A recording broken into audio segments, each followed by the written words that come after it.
ஓம் சாந்தி 3/1/2025 காலை முரளி பாப்தாதா மதுவன். சிவபாபா சொல்கிறாங்க, இனிமையான குழந்தைகளே, நிராகார பாபா தன்னுடைய வழியை கொடுத்து ஆஸ்திகர்களாக மாற்றுகின்றார். ஆஸ்திகர்களாக ஆவதின் மூலம் நீங்கள் பாபாவின் ஆஸ்தியை அடையலாம். இன்றைய கேள்வி, எல்லையற்ற ராஜ்யத்தை அடைவதற்காக எந்த 2 விஷயங்களின் மீது முழுமையான கவனம் கொடுக்க வேண்டும்? பதில், படிப்பின் மீதும் சேவையின் மீதும் முழு கவனம் வேண்டும். சேவைக்காக மிக நல்ல லட்சணமும் வேண்டும். இந்த படிப்பு மிகவும் அதிசயமானதாகும். இதன் மூலம் நீங்கள் ராஜ்யத்தை அடைகிறீர்கள். துவாபர யுகத்திலிருந்து செல்வத்தை தானம் செய்வதன் மூலம் ராஜ்யம் கிடைக்கின்றது. ஆனால் இப்போது நீங்கள் படிப்பின் மூலமாக இளவரசன் இளவரசியாக ஆகின்றீர்கள். இன்றைய பாடல், நம்முடைய தீர்த்த யாத்திரை தனிப்பட்டது. ஓம் சாந்தி. இனிமையிலும் இனிமையான குழந்தைகள், பாட்டின் ஒரு வரியை கேட்டீர்கள். உங்களுடைய தீர்த்த யாத்திரை வீட்டில் அமர்ந்து கொண்டே அமைதியாக முக்திதாமம் சென்றடைவதாகும். உலகத்தினுடைய தீர்த்த யாத்திரை பொதுவானதாகும், உங்களுடையது தனிப்பட்டதாகும். நாம் செய்யக்கூடிய தீர்த்த யாத்திரை வீட்டில் அமர்ந்து கொண்டே செய்கிறோன்னு பாபா சொல்கிறாங்க. மனிதர்களுடைய புத்தியின் தொடர்பு சாது சந்நியாசிகளின் பக்கம் அதிகம் அலைப்பாய்ந்து கொண்டு இருக்கின்றது. குழந்தைகளாகிய உங்களுக்கு பாபாவை மட்டுமே நினைவு செய்வதற்கான வழி மட்டுமே கிடைக்கின்றது. அவர் நிராகார தந்தையாவார். நிராகாரமானவரை ஏற்றுக்கொள்ளக்கூடியவர்கள் நிராகார வழியில் செல்பவர்களே என்பதும் கிடையாது. உலகத்தில் நிறைய வழிமுறைகள் இருக்கின்றன அல்லவா? இது ஒரே நிராகார வழியை நிராகார தந்தையே கொடுக்கின்றார். காட் இஸ் லைட்டுன்னு சொல்கிறாங்க, கிறிஸ்டியானிட்டியில் சொல்கிறாங்க. ஆனால் அவங்கெல்லாம் கடவுளுக்கு உருவமில்லை அப்படின்னு சொன்னால் கூட பாபாவுடைய வழிமுறைகள் என்ன, அந்த இறைத்தந்தையின் வழிமுறைகள் என்னங்கிறது அவங்களுக்கு தெரியாதில்ல அப்படின்னு பாபா சொல்கிறாங்க. இதன் மூலமாக மனிதர்கள் உயர்ந்ததிலும் உயர்ந்த பதவி, ஜீவன் முக்தி அல்லது முக்தியை அடைகிறார்கள். இந்த விஷயங்கள் எதையும் அவர்கள் தெரிந்திருக்கவில்லை. நிராகாரமானவரை ஏற்றுக்கொள்ளக்கூடியவர்கள் என்று மட்டுமே வெறுமனே சொல்லிவிட்டார்கள். அநேக விதமான வழிகள் இருக்கின்றன. சத்யுகத்தில் ஒரு வழிதான் இருக்கின்றது, கலியுகத்தில் அநேக வழிகள் இருக்கின்றது. அநேக தர்மங்கள், லட்சம் கோடி வழிகள் இருக்கும். ஒவ்வொரு வீட்டிலும் ஒவ்வொருவருக்கும் அவரவருடைய வழியாகும். இங்கே குழந்தைகளாகிய உங்களுக்கு ஒரு பாபாதான் உயர்ந்ததிலும் உயர்ந்தவர்களாக மாற்ற உயர்ந்ததிலும் உயர்ந்த வழியை கொடுக்கின்றார். கலியுகத்தில் நிறைய வழிகள் இருக்குது.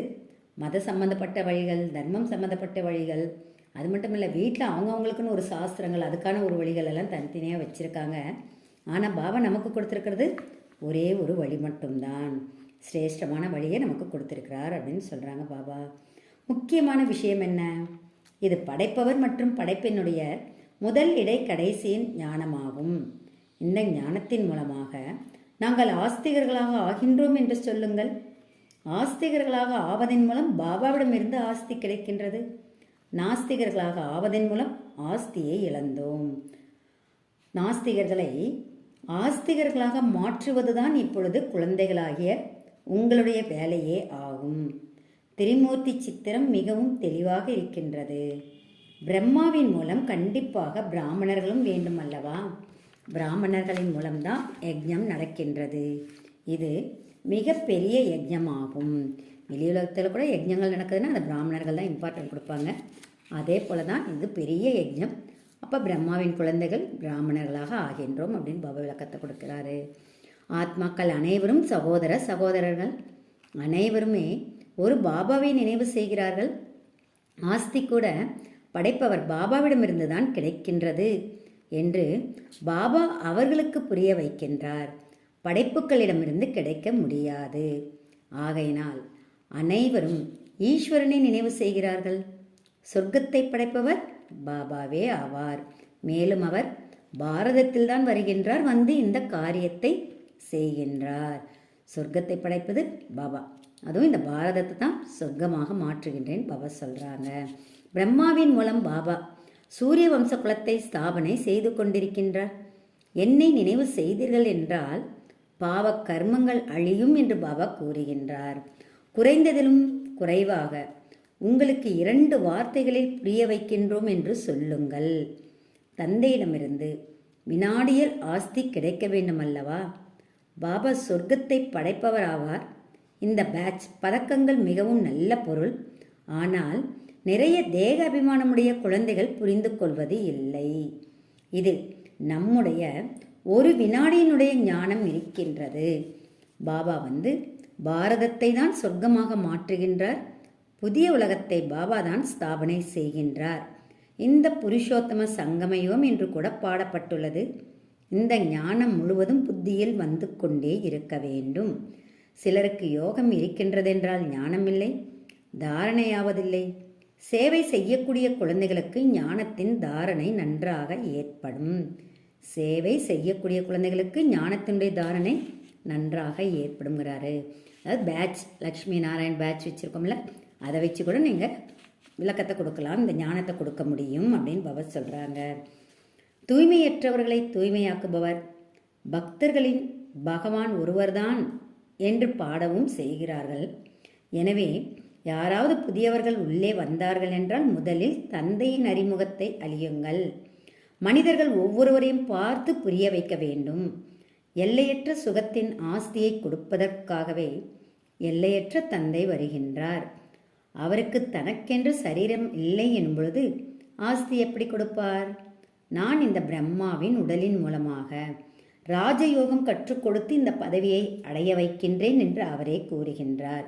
இந்த பேட்சில் ஒரு வினாடியில் புரிய வைக்கும் விஷயம் இருக்கின்றது. எவ்வளவு சிறிய பேட்சாக இருக்கின்றது. ஆனால் புரிய வைக்கக்கூடியவர்கள் மிகுந்த ஆத்ம அபிமானிகளாக இருக்க வேண்டும். அப்படி மிகவும் குறைவானவர்களாகவே இருக்கிறார்கள். இந்த உழைப்பு யாரிடமும் சென்று அடைவது இல்லை. ஆகையினால் பாபா கூறுகின்றார், சார்ட் வைத்து பாருங்கள், அட்டவணை வைத்து பாருங்கள். முழு நாளிலும் நாம் எவ்வளவு நேரம் நினைவில் இருக்கின்றோம்? முழு நாளும் அலுவலகத்தில் காரியம் செய்து கொண்டே நினைவில் இருக்க வேண்டும். கர்மம் செய்யத்தான் வேண்டும். இங்கே யோகத்தில் அமர்த்தி பாபாவை நினைவு செய்யுங்கள் என்று கூறுகிறார்கள். அந்த சமயத்தில் கர்மம் செய்வது இல்லை. நீங்கள் கர்மம் செய்து கொண்டே நினைவு செய்ய வேண்டும். இல்லை என்றால் அமருவதற்கான பழக்கம் ஏற்பட்டு விடுகின்றது. கர்மம் செய்து கொண்டே நினைவில் இருக்க வேண்டும். அப்போதுதான் கர்ம யோகி என்பது நிரூபணம் ஆகும். கர்ம யோகி என்பது பாபா கிட்ட புத்தியின் மூலமாக கனெக்ஷனை கொடுத்து நாம் கர்மாக்களை செய்ய வேண்டும்ங்கிறார். ஏன்னா இங்கே இந்த பூமியில் நம்ம கர்மா செய்து தான் ஆகணும். கொஞ்ச நேரம் தான் நம்ம உட்காந்து செய்யலாம், யோகா பண்ணலாம், பாபாவை நினைவு பண்ணலாம். மீதி நேரத்தில் சேவை செய்யும் பொழுதோ கர்மா செய்யும் பொழுதோ பாபாவுடைய நினைவை செய்ய வேண்டும். அதற்கு கர்ம யோகின்னு பெயர் சொல்கிறாங்க. அவங்க தான் கண்டிப்பாக நடிப்பை நடித்துத்தான் ஆக வேண்டும். இதில்தான் மாயா தடையை ஏற்படுத்துகிறது. உண்மையோடு சார்ட்டை யாரும் எழுதுவதில்லை. அரை மணி நேரம் 3/4 மணி நேரம் நினைவில் இருந்தோம் என்று சிலர் எழுதுகிறார்கள். அதுவும் காலையில்தான் நினைவில் அமர்ந்திருப்பார்கள். பக்தி மார்க்கத்தில் கூட அதிகாலையில் எழுந்து ராமமாலையை ஜபிக்கின்றார்கள். அந்த சமயத்தில் ஒரே ஈடுபாட்டில் இருக்கிறார்கள் என்பதும் கிடையாது. இன்னும் நிறைய எண்ணங்களும் வந்து கொண்டிருக்கும். தீவிர பக்தர்களின் புத்தி கொஞ்சமும் நிற்பது இல்லை. இது இடைவிடாத புத்தியில் வந்து கொண்டே இருக்கும். புதிய விஷயம் அல்லவா? கீதையில் கூட மன்மனாபவ என்ற வார்த்தை இருக்கிறது. ஆனால் கிருஷ்ணருடைய பெயரை கொடுத்ததின் மூலமாக கிருஷ்ணரை நினைவு செய்து கொள்கிறார்கள். எதையும் புரிந்து கொள்வதே இல்லை.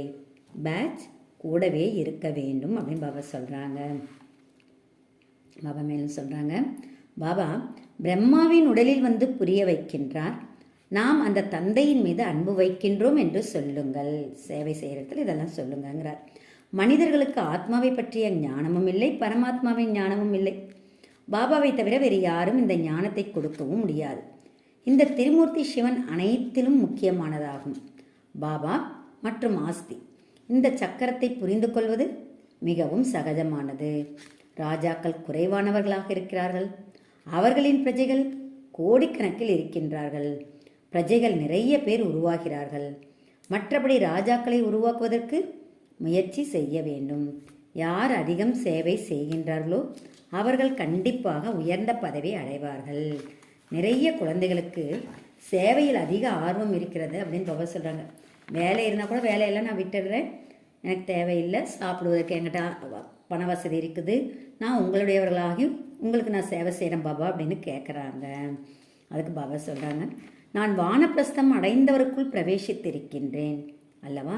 தாய்மார்கள் கூட இளையவர்களாக இருக்கிறார்கள் என்றால் வீட்டில் இருந்து கொண்டே 2 சேவைகளையும் செய்ய வேண்டும். பாபா ஒவ்வொருவருடைய சூழ்நிலையையும் பார்த்து வழி கூறுகின்றார்.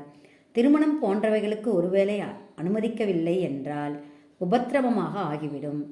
ஆகையினால் ஒவ்வொருவருடைய கணக்கு வழக்கை பார்த்து வழி சொல்கின்றார்.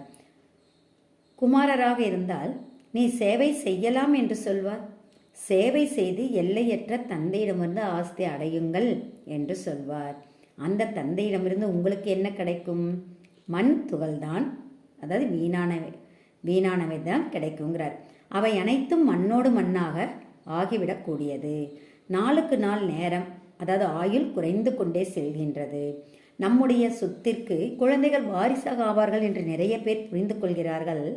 ஆனால் எதுவும் கிடைக்காது என்று பாபா கூறுகின்றார். சொத்துக்கள் அனைத்தும் அழிந்துவிடும், பின்னால் வருபவர்கள் சாப்பிடுவார்கள் என்று அவர்கள் புரிந்து கொள்கிறார்கள்.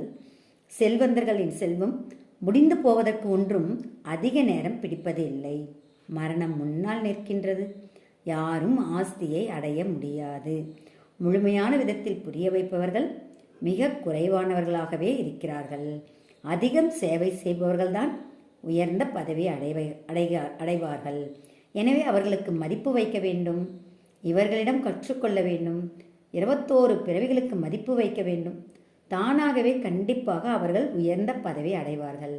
எனவே எங்கு எதற்கு மதிப்பு இருக்க வேண்டுமோ அங்கு மதிப்பு வைக்கத்தான் வேண்டும்.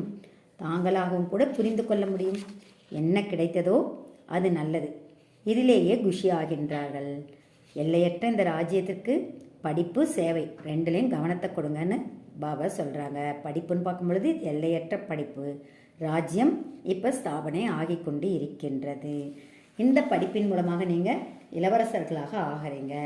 எந்த ஒரு மனிதனும் செல்வத்தை தானம் செய்கிறாங்க, செஞ்சு அது அற்ப காலத்திற்காக, அதாவது ராஜாக்கள் அல்லது செல்வர்கள்ட்ட பிறவி எடுக்கிறாங்க. அது அரைக்கல்பத்திற்கான சுகம்ங்கிறார் பாபா. ஆனால் இந்த படிப்பு நிறைய கவனத்தை கொடுங்கங்கிறாரு. நம்முடைய கிராமத்திற்கு நாம் சென்று சேவை செய்ய வேண்டும் என்று சேவைக்கான கவலை இருக்க வேண்டும். நிறைய பேருக்கு நன்மை ஏற்படும். இப்படிப்பட்ட சேவைக்கான ஆர்வம் இன்னும் யாருக்கும் இல்லை என்பதையும் பாபா தெரிந்துள்ளார். மேலும் குழந்தைகள் மீது இன்று பிரகஸ்பதி திசை இருக்கின்றது என்றால் நாளை ராகு திசை வந்துவிடுகிறது. நாடகத்தில் சாட்சியாக இருந்து நடிப்பை பார்க்க வேண்டியிருக்கிறது. உயர்ந்த பதவி அடையக்கூடியவர்கள் மிக குறைவானவர்களே இருக்கின்றார்கள். கிரகச்சாரம் இறங்கியும் விடலாம். கிரகச்சாரம் இறங்கிவிட்டால் பிறகு தாண்டி விடுகிறார்கள். முயற்சி செய்து தங்களுடைய வாழ்க்கையை உருவாக்கி கொள்ள வேண்டும்.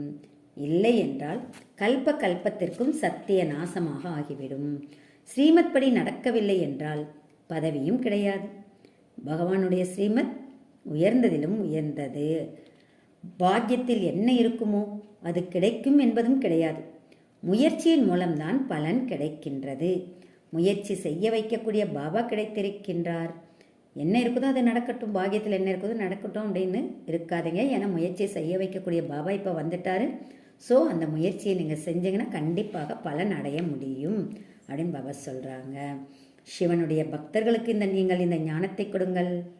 அவங்க கிட்ட சொல்லணுமா, என்னை நினைவு செய்தீர்கள் என்றால் ராஜாவுக்கெல்லாம் ராஜாவாக விடுவீர்கள் என்று சிவபாபா கூறுகின்றார் என்று சொல்லுங்கள்.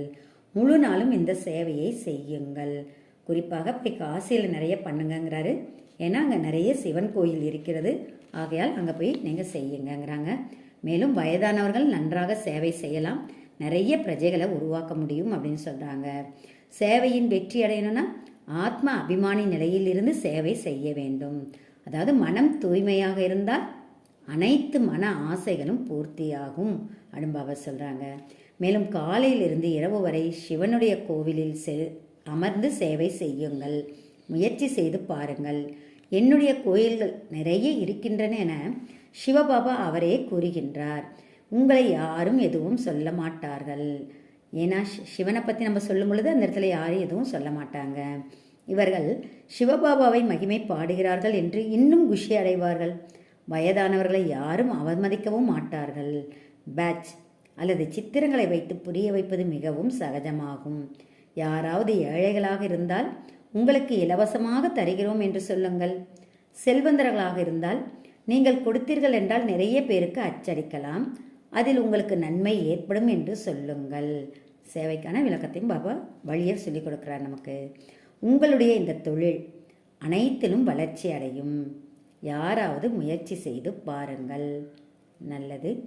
இனிமேலும் இனிமையான காணாமல் போய் கண்டெடுக்கப்பட்ட செல்ல குழந்தைகளுக்கு தாயும் தந்தையுமான பாப்தாதாவின் அன்பு நினைவுகளும் காலை வணக்கமும். ஆன்மீக குழந்தைகளுக்கு ஆன்மீக தந்தையின் நமஸ்காரம். ஆன்மீக தந்தைக்கு ஆன்மீக குழந்தைகளின் நமஸ்காரம். தாரணையில் வாழ்வில் ஞானத்தை தாரணை செய்து சேவை செய்ய வேண்டும். யார் அதிகம் சேவை செய்கிறார்களோ, நல்ல லட்சணங்கள் இருக்கின்றதோ அவர்களுக்கு கண்டிப்பாக மதிப்பு வைக்க வேண்டும். 2வது பாயிண்ட், கர்மம் செய்து கொண்டிருக்கும் போதே நினைவில் இருப்பதற்கான பழக்கத்தை ஏற்படுத்த வேண்டும். சேவையின் வெற்றிக்காக தங்களுடைய நிலையை ஆத்ம அபிமானி உடையதாக மாற்றிக்கொள்ள வேண்டும். மனதை தூய்மையாக வைத்து கொள்ள வேண்டும். இன்றைய வரதானம், அனைத்து பிரச்சனைகளுக்கும் விடை கொடுக்கும் விழா கொண்டாடக்கூடிய சமாதான சொரூபம் ஆகுக. அனைத்து பிரச்சனைகளுக்கும் விடை கொடுக்கும் விழா கொண்டாடக்கூடிய சமாதான சொரூபம் ஆகுக. விளக்கம், நீங்கள் எப்போது தனது சம்பூர்ண ஸ்திதியில் நிலைத்து இருப்பீர்களோ அப்போதுதான் சமாதான சொரூப ஆத்மாக்களின் மாலை தயாராகும். சம்பூர்ண ஸ்திதியில் இருக்கும் பொழுது பிரச்சனைகள் குழந்தையின் விளையாட்டாக அனுபவம் ஆகும், அதாவது சமாப்தி ஆகிவிடும். பிரம்மா பாபாவின் முன் ஒரு குழந்தை பிரச்சனை எடுத்து வந்தால் அந்த பிரச்சனைக்கான வார்த்தைகள் பேசுவதற்கான தைரியம் இருக்காது, அந்த விஷயங்களையே மறந்து விடுவார். அதே போன்று குழந்தைகளாகிய நீங்களும் சமாதான சொரூபம் ஆகும் பொழுது அரை கல்பத்திற்கு பிரச்சனைகளுக்கு விடை கொடுக்கும் விழா நடந்துவிடும். உலக பிரச்சனைகளுக்கு சமாதானமே மாற்றமாகும்.